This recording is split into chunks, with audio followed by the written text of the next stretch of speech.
119 au verset 105.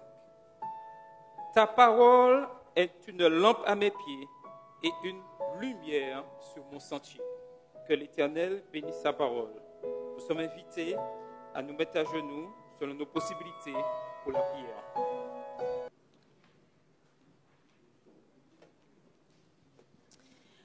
Puisque nous sommes joyeux depuis ce matin, n'est-ce pas, puisque nous sommes dans la maison de Dieu.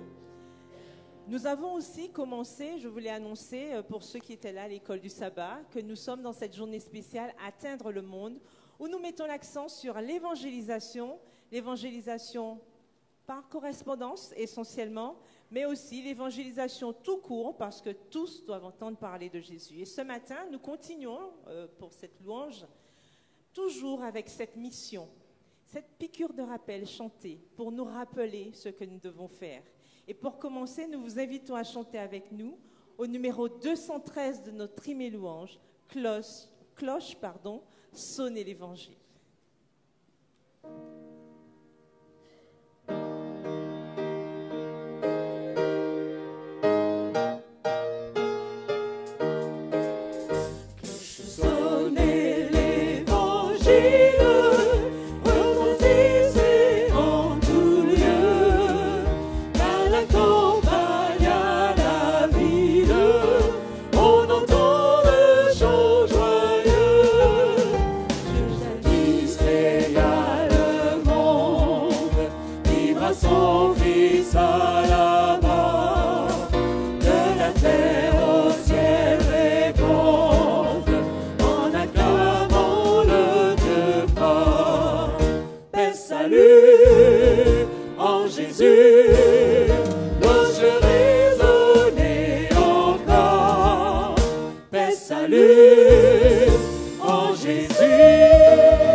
C'est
Maintenant, si nous voulons aller dire paix, salut en Jésus, nous ne pouvons pas rester assis. Il nous faut être en mouvement, n'est-ce pas? Et nous devons être debout pour cette sainte guerre, parce que nous devons la mener avec la grâce de Dieu. Nous vous invitons donc à vous lever et nous allons donc interpréter debout pour la sainte guerre.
Atteindre le monde est le thème retenu par la conférence générale une fois par an. Ce thème est basé sur l'importance des cours par correspondance, de l'évangélisation personnelle. Et ceci, chaque année, est rappelé pour mettre en avant ces cours par correspondance. Il en existe de nombreux. Au niveau de la Fédération de Martinique, les choses sont en train de se remettre en place. Et dès le 1er juillet, les cours par correspondance reprendront avec une équipe de volontaires prêts à partager ces cours par correspondance. Il existe au niveau de l'Église adventiste des cours par correspondance par Internet. Et nous aurons l'occasion ce matin d'en entendre parler. Et ce matin, l'intervenant est pasteur Cédric Adrassé. Il est responsable au niveau de l'Union des Antilles Guyane françaises, des ministères personnels et de l'école du sabbat.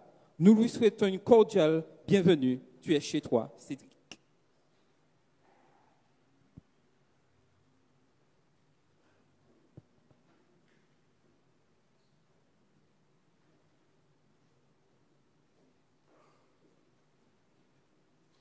Je vous salue fraternellement Jésus-Christ.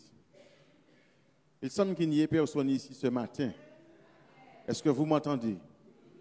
D'accord. Je vous salue fraternellement Jésus-Christ. Je voudrais aussi vous remercier d'ores et déjà de me permettre de vivre cet instant avec vous. Alors ça a été dit depuis ce matin, atteindre le monde. tournez-vous vers la personne qui est assise près de vous et dites-lui, atteindre le monde, il faut dire ça de la même manière que moi.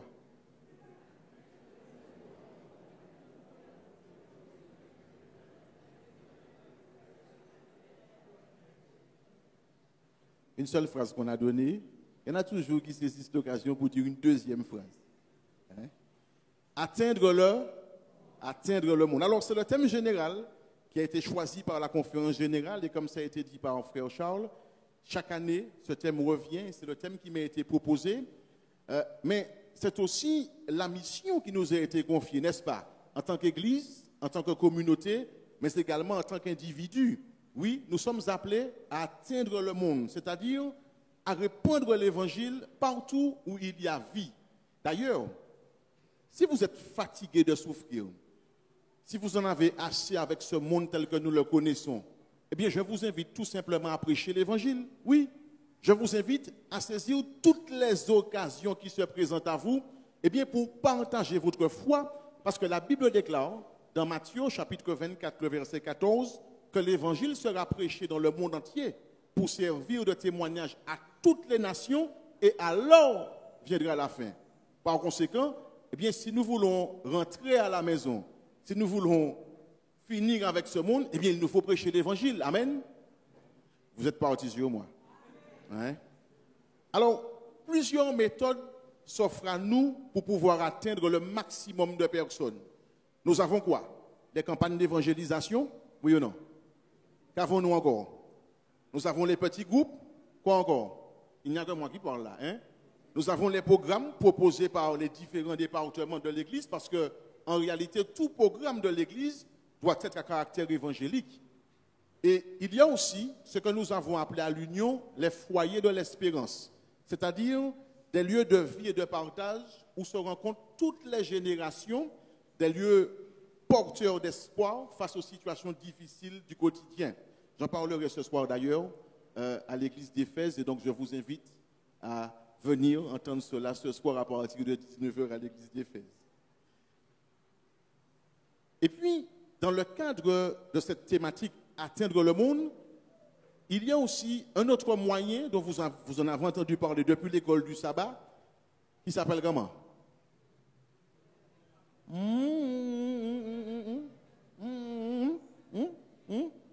Les cours bibliques par correspondance. Alors, qu'est-ce que c'est?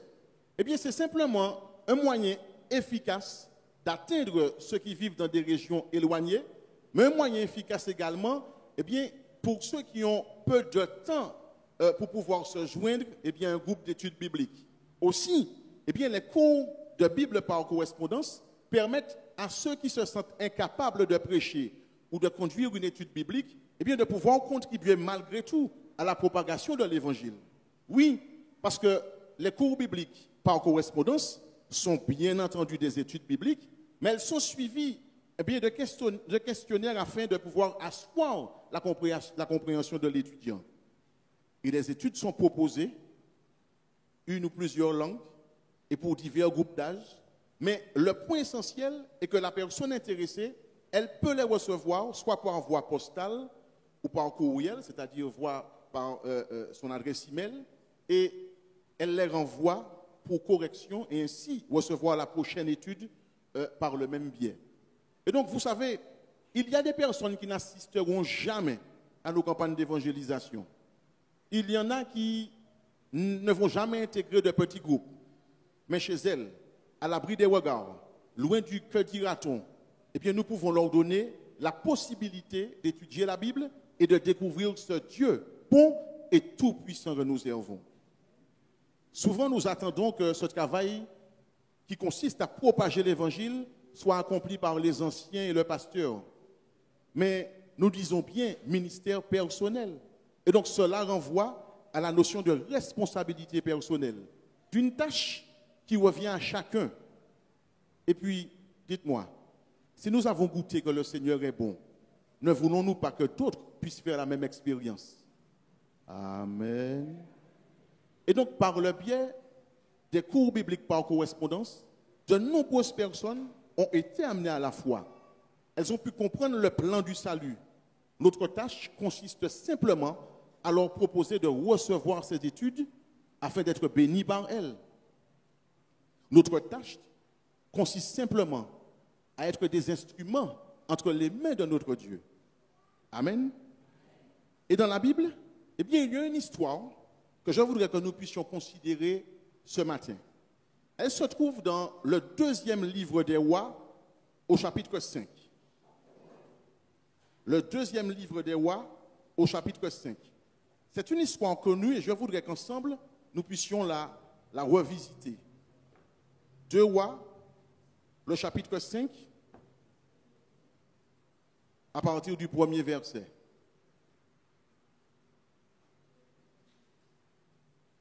Vous avez trouvé? Vous ne m'avez pas répondu. Il y en a qui cherchent encore. 2 Rois, le chapitre 5, à partir du verset 1er. Naaman, chef de l'armée du roi de Syrie, jouissait de la faveur de son et d'une grande considération, car c'était par lui que l'Éternel avait délivré les Syriens. Mais cet homme fort et vaillant était en bonne santé. D'accord. Verset 2. Or, les Syriens étaient sortis par troupes. Ils avaient emmené captive une petite fille du pays d'Israël qui était au service de la femme de...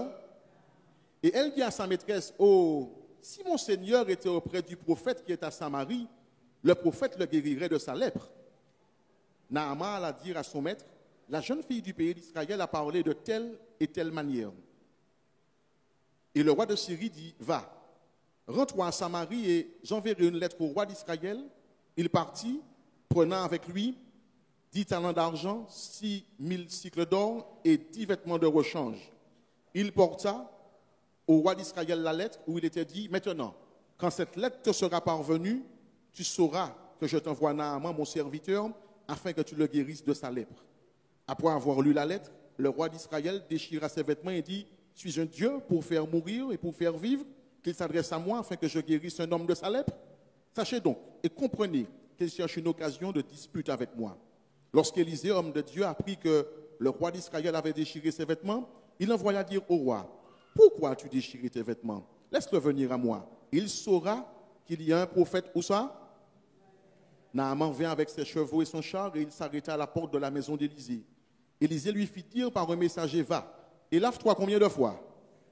Dans le Jourdain, ta chair redeviendra saine et tu seras... » Naaman fut irrité et il s'en alla en disant, « Voici, je me disais, il sortira vers moi, il se présentera lui-même, il invoquera le nom de l'Éternel son Dieu, il agitera sa main sur la place et guérira le lépreux.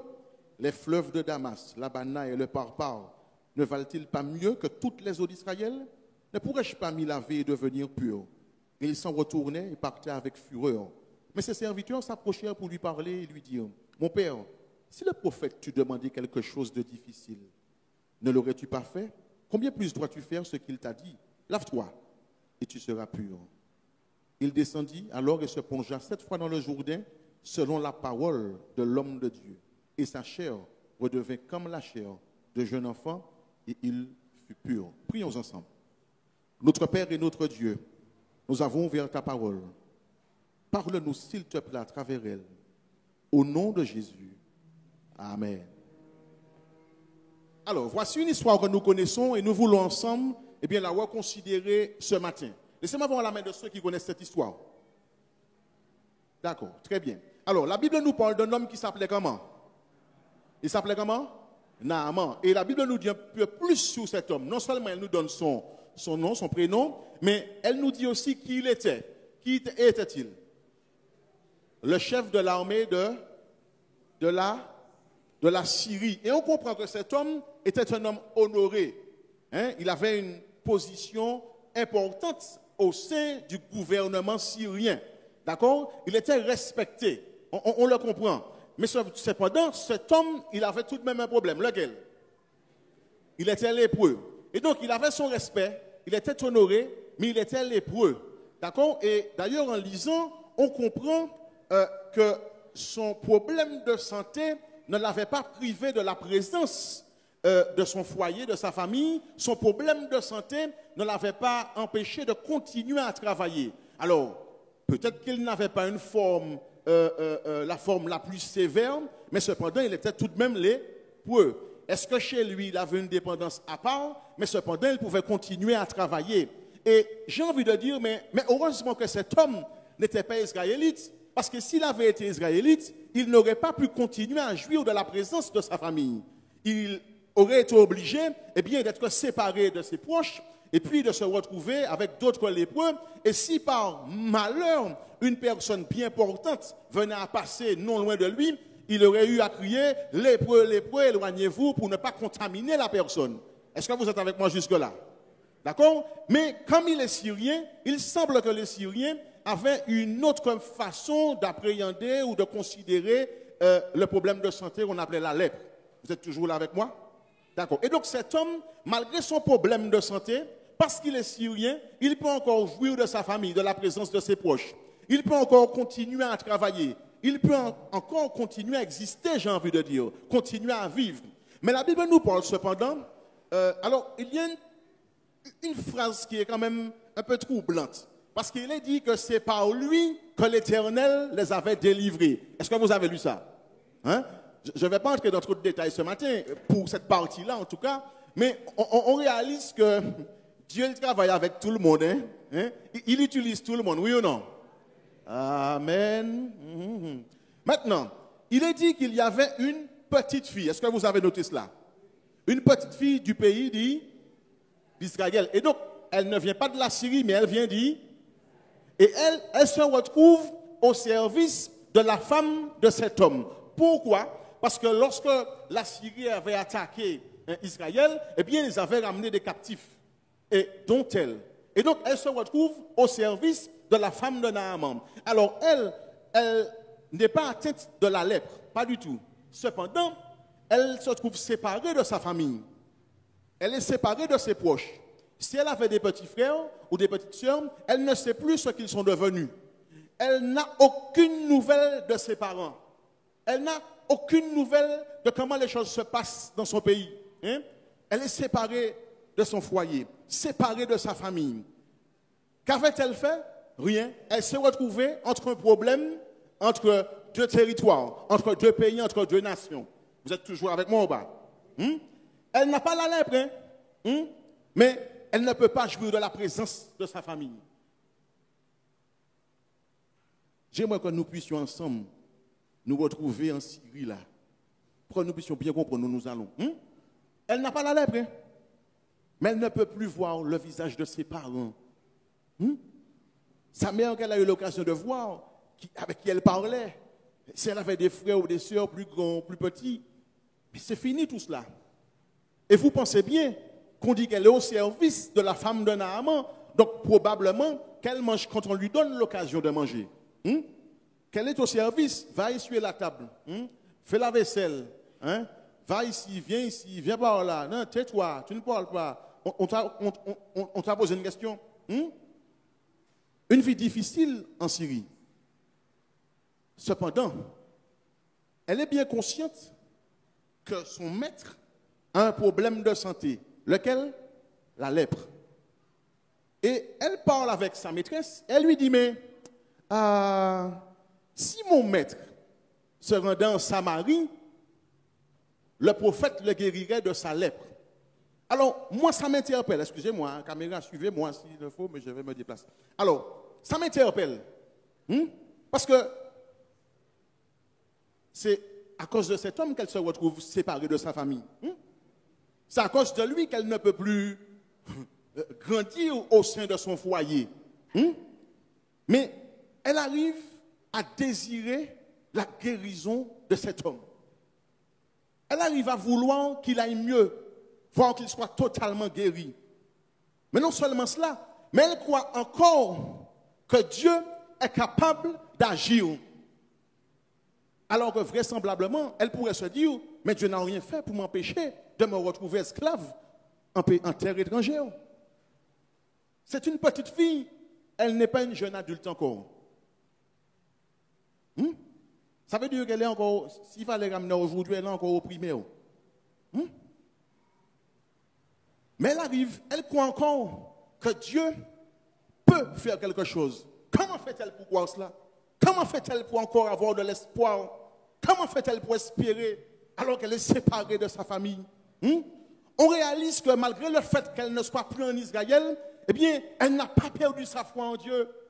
Elle est bien consciente que Dieu, selon toute vraisemblance, est encore présent avec elle. Oh, j'aimerais vous dire, il y a peut-être des personnes qui sont là ce matin. Et pour une raison ou pour une autre, vous avez perdu l'espérance. Vous avez perdu l'espoir. Parce que peut-être que vous êtes dans une situation, etc. Vous souffrez, vous luttez, vous ne voyez rien venir. Mais j'aimerais vous dire ce matin que vous n'êtes pas seul. Ah, vous n'avez pas entendu cela. Vous n'êtes pas seul ce matin. Parce qu'il y a quelqu'un qui est là à nos côtés. Il y a quelqu'un qui chemine avec nous. Il y a quelqu'un qui progresse avec nous. Il y a quelqu'un qui est présent près de nous. Le chant dit, il marcha avec moi, mon sauveur, mon roi.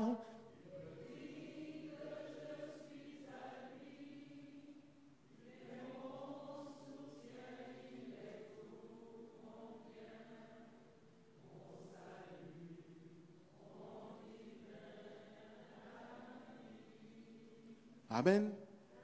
Elle arrive encore à croire que Dieu est capable de faire. Et suivez-moi encore, mais pire encore, capable de faire alors que l'homme est lépreux. Elle a grandi dans une économie où on ne peut pas guérir de la lèpre. Elle a grandi dans une économie où même Dieu ne peut rien faire pour qui que ce soit qui devienne lépreux. Ah, il vaut mieux être aveugle, il vaut mieux être boiteux. Mais la lèpre, allons. Elle a grandi comme cela, avec cette croyance.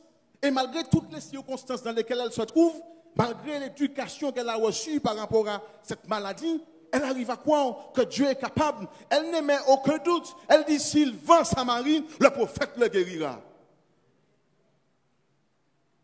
Petite fille. Et laissez-moi vous dire, elle parle avec suffisamment de conviction pour que l'épouse de Naaman, pour que l'épouse de Naaman puisse croire en ce qu'elle dit et trouver normal d'aller le partager avec son époux. Mais l'épouse aurait pu lui dire, mais de quoi tu parles? Tu me parles d'un Dieu qui pourrait guérir mon mari, mais il n'a rien fait pour que tu ne sois pas là.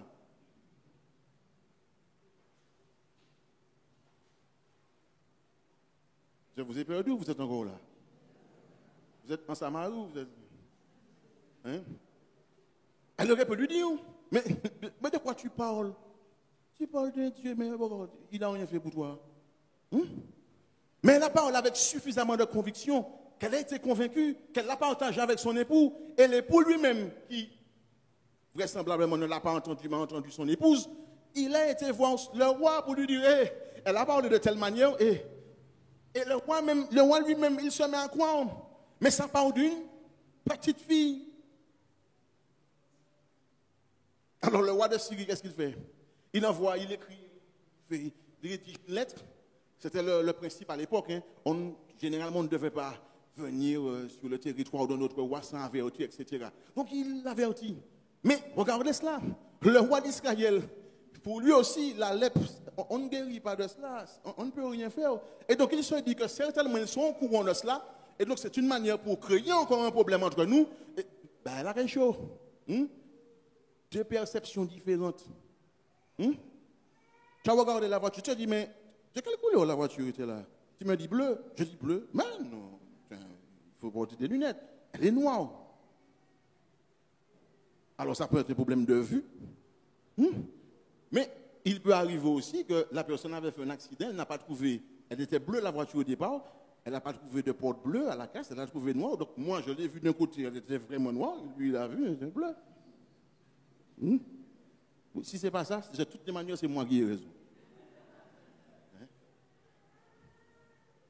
Alors il déchire ses vêtements. Mais Dieu, il permet à Élisée de savoir ce qui se passe. Et Élisée lui dit, non, tu ne vas pas déchirer tes vêtements. Laisse-le venir, qu'il sache qu'il y a un prophète en Israël. Alors, on aurait pu s'attendre à ce qu'il dise qu'il y a un Dieu en Israël, mais le prophète, il représentait Dieu, oui ou non? Oui ou non? Et donc, chacun joue sa partition là où il est. Elle joue sa partition en Syrie, Élisée joue sa partition en Israël. Il représente Dieu. Amen. Il dit, laisse-le venir.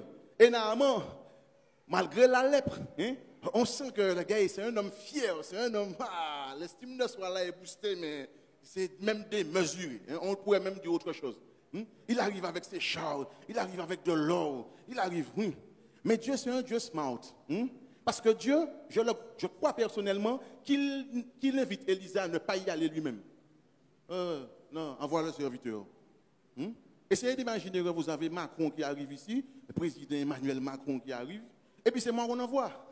Maintenant, ils vont envoyer M. Letchimi, ils vont envoyer les grandes... c'est filmé. C'est filmé. Ils ont dit hier. Bref. Donc, en tout cas, ce n'est pas moi qui vont envoyer. Hein. Peut-être qu'ils vont envoyer Charles. Charles sans charge. Hein? Il faut un serviteur. Et le serviteur lui dit, hey, écoute, hein, tu as vu un fleuve là qu'on appelle le Jourdain, vas-y. Et puis il plonge 7 fois. Alors il dit, ces gens-là, c'est quoi? En fait, c'est la fête que tu as fait. Puis moi là, quoi. Enfin, ils m'ont fait sortir de Syrie, mais des fleuves que j'ai rencontrés dans le Jourdain. Alors souvent, on dit le Jourdain, il n'était pas un fleuve forcément sale, hein.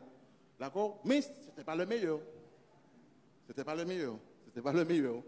Mais on réalise que c'est lui qui veut établir les conditions de son salut, ou plutôt les conditions de sa guérison. Mais en matière de salut, nous ne sommes pas appelés à établir les conditions. C'est Dieu qui fixe les règles. Il t'a dit de plonger 7 fois, plonge 7 fois. Alors, j'aimerais vous dire, je vais vous amener quelque part, mais j'aimerais vous dire que ces 7 fois-là, ce moment-là, cet instant-là, était le moment le plus long pour Naaman. Parce que, honnêtement, lorsque vous avez plongé une première fois, qu'est-ce que vous faites automatiquement? Vous regardez, là où vous avez des plaies, vous regardez si elles sont toujours présentes. Et lorsque vous ne voyez qu'elles sont toujours là, vous avez de quoi vous dire, sachant que vous avez été attaqué ce pays et que peut-être on se moque de toi. Ils pouvaient très bien se dire, mais en fait, ils se moquent de moi. Ils sont en train de me ridiculiser. Certainement, il a eu toutes sortes de pensées. Il nous arrive de prier pour quelque chose. Des années passent. Nous ne voyons rien venir. Il a plongé une première fois, il n'a rien vu venir. Il a plongé une deuxième fois, il n'a rien vu venir. Une troisième fois, mais toujours rien. Il se dit, mais même, donne-moi un petit quelque chose, Seigneur. Quelque chose. Rien venir. Nous prions, nous ne voyons rien venir. On a l'impression que Dieu, il est au ciel là, et puis bon, il mange un petit peu un beurre au chocolat, et puis, il est dans des difficultés. Ok. Alors, c'est sans gluten, c'est quoi? On a l'impression qu'il nous a abandonnés, qu'il nous a laissés, qui n'est plus là. Mais j'aimerais vous dire, même si vous ne voyez rien venir, continuez à prier. Continuez de prier, oui. Même si vous ne voyez rien venir, continuez. Parce que même s'il fait de ne pas toujours entendre, mais il entend bien. Il entend bien. Et il fera en son temps, en son nom, et pour sa gloire, je dis amen pour cela. Alors il plonge. 6e fois, toujours rien. Lorsqu'il sort la 7e fois, la Bible dit que sa peau redevient comme celle d'un bébé. Alors, pour que vous puissiez avoir une idée, regardez ma peau. Ça vous a imprimé? Tu as compris? C'est comme ça. Il avait une peau comme celle d'un bébé. Maintenant, s'il n'y avait pas le ministère de cette petite fille, il n'y a pas de guérison de Naaman. Elle n'est pas dans le pays. Elle est à l'extérieur d'Israël.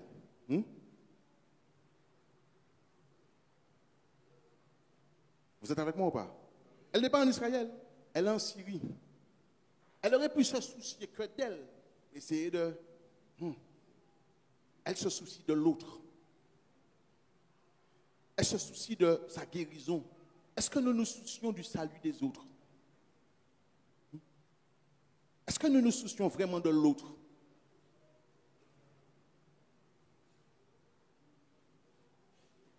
Personnellement, je trouve que les cours bibliques par correspondance, mais c'est un moyen exceptionnel. Parce que comme je le disais en préambule, mais beaucoup ne viendront pas forcément. Mais la personne, elle est à l'aise au moment où elle le souhaite. Elle peut prendre ses cours, étudier, répondre. Elle est à l'aise. qu'est-ce que ça nous coûte?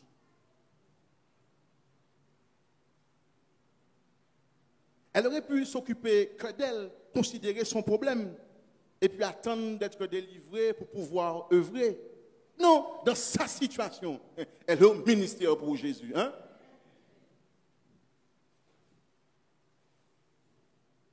Parfois, en tant que responsable de département,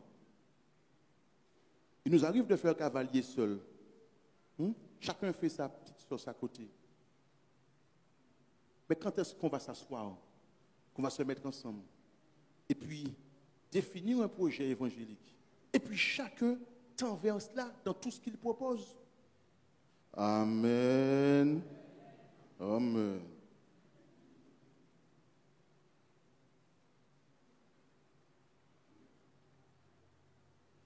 En quelque part, c'est comme si elle avait fait une étude par correspondance. Et regardez ce qu'elle a fait. Elle a contribué parce que Naaman, lorsqu'il a été guéri, qu'est-ce qu'il a fait? Il a été voir le serviteur. Et il lui a dit, désormais, à partir d'aujourd'hui, c'est le Dieu d'Israël que je vais servir. Hein? Le Dieu d'Israël que je vais servir. Et donc, vous pensez bien qu'il n'est pas retourné tant qu'il était vivant. Aucune troupe syrienne n'est retournée en Israël pour faire la guerre. Donc, en tant que petite fille, elle a semé la paix. Elle a mis la paix entre deux peuples. Qui sait ce que nous pouvons accomplir avec les groupes bibliques par correspondance? Amen. Amen. Et vous savez ce qu'il y a de formidable avec Dieu? C'est que lorsqu'on travaille pour Dieu, il travaille pour nous. Lorsqu'on travaille pour Dieu, il travaille pour nous. Parce que vous pensez bien, si elle avait des sentiments de haine envers cet homme, et qui ne peut pas comprendre cela? Alors j'aimerais dire qu'il y a des situations qui sont très compliquées. D'accord? On ne peut pas attendre de tous de pouvoir pardonner, de pouvoir passer une éponge. Il y a des situations qui sont toxiques, et parfois, c'est courir, il faut courir. Oui ou non? Ah, vous n'êtes pas là. Hein? Oui. Il y a des situations, des fois, qui sont toxiques, et il n'y a pas d'histoire de non, courir, il faut courir. Pas arrêter.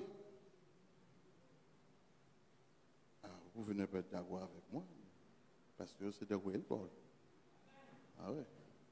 Parce que parfois, excusez-moi, la personne, elle ne court pas, et puis, effectivement, elle ne peut plus jamais courir parce qu'elle se retrouve au cimetière.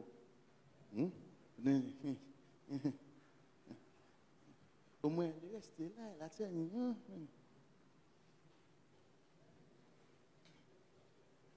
Mais elle aurait pu avoir des sentiments de haine. Qui ne peut pas comprendre ça? Oui. Mais on réalise qu'elle s'est appuyée sur ce qu'elle connaissait de Dieu. Elle s'est appuyée sur Dieu. Et finalement, en développant de l'amour pour cet homme, elle a changé son avenir, son présent même. Parce que si elle était servante avant la guérison, vous pensez bien que lorsque Naaman est entré, elle n'avait plus le statut de servante. Alors là, il devait certainement la considérer comme sa propre fille. Hein? Lorsqu'on travaille pour Dieu, Dieu travaille pour nous. Amen. Amen. Amen. Tout est parti d'elle. Sans elle, pas de guérison. Le Seigneur a besoin que ça parte de toi aussi. Il te demande juste d'accepter d'être un instrument entre ses mains. Tu es fatigué avec ce monde? Moi aussi. Tu veux en finir? Moi aussi. Eh bien, prêchons l'évangile. On va rentrer plus vite à la maison. Amen. Que Dieu vous bénisse. Que Dieu vous garde.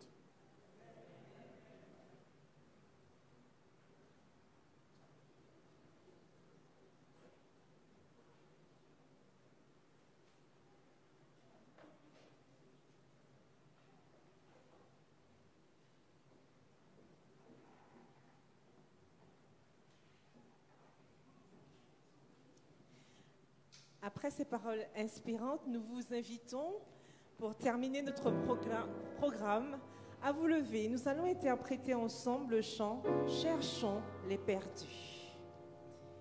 Nous l'avons interprété il y a quelques semaines. Voilà. Vous vous rappelez, ça se chante comme le 596 de notre trim et louange. Donc nous voulons que vous chantiez avec nous ce matin. Cherchons les perdus. Cherchons les perdus, plein de compassion, tout ce qui est bien, loin du sauveur. Venez à vous, oui, c'est la paix divine, les mots du Maître résonnent encore. Oui, parcourez les monts et les vallées pour amener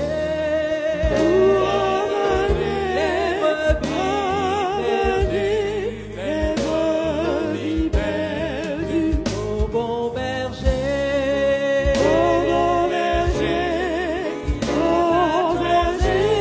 il les a aimés. Jésus l'agneau, sacrifié pour nous. Cherchons les perdus, revenons à Jésus, les âmes fermées, les cœurs brisés, dirigeons-les le voie du salut, c'est le qui mène l'éternité.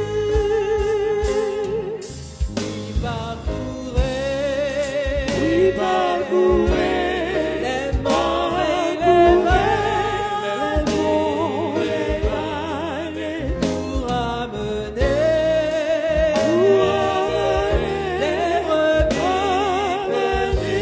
les brebis perdues au bon berger, qui les a tracés, qui les a aimés. Jésus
Prions. Notre Père et notre Dieu, donne-nous la force, Seigneur Jésus, que nous puissions parcourir les monts et les vallées, chercher la brebis perdue, les inviter à réaliser que tu n'es pas une histoire qu'on raconte, mais que tu existes réellement et que tu reviens très bientôt. Oui, donne-nous cette force, Seigneur Jésus, de les amener à découvrir que tu es la réponse aux problèmes qu'ils peuvent rencontrer. Il n'y a pas un souci, une difficulté que tu ne puisses régler, solutionner. Notre Père et notre Dieu, aide-nous à réaliser encore ce matin qu'il n'y a pas que l'aspect collectif, mais il y a aussi l'aspect individuel. Et donc chacun a cette responsabilité. Et maintenant, renvoie-nous avec ta force, renvoie-nous avec ta paix, renvoie-nous avec l'assurance de ta présence à nos côtés. Renvoie-nous avec l'assurance que très bientôt, avec tous les rachetés, nous pourrons vivre dans l'éternité sans fin pour t'adorer et louer ton Saint-Nom. Au nom de Jésus. Amen. Que Dieu te garde.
Chacun jusqu'à la fin de ce sabbat et comme Yannick aime à dire jusqu'à la dernière goutte, profitons de ce jour de repos. Que l'Éternel vous garde et vous bénisse et nous allons vous raccompagner avec le chant « Ce que Dieu attend de moi ».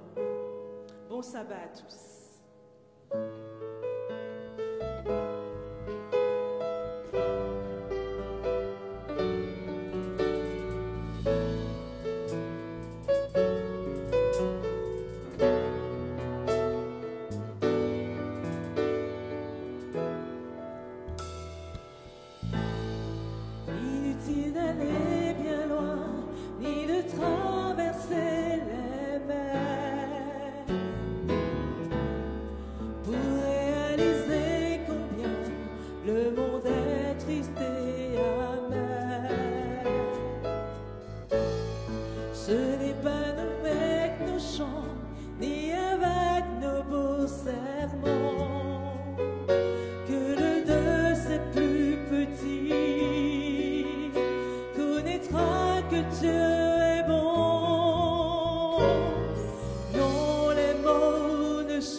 Pour prouver qu'il est amour.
disparaître.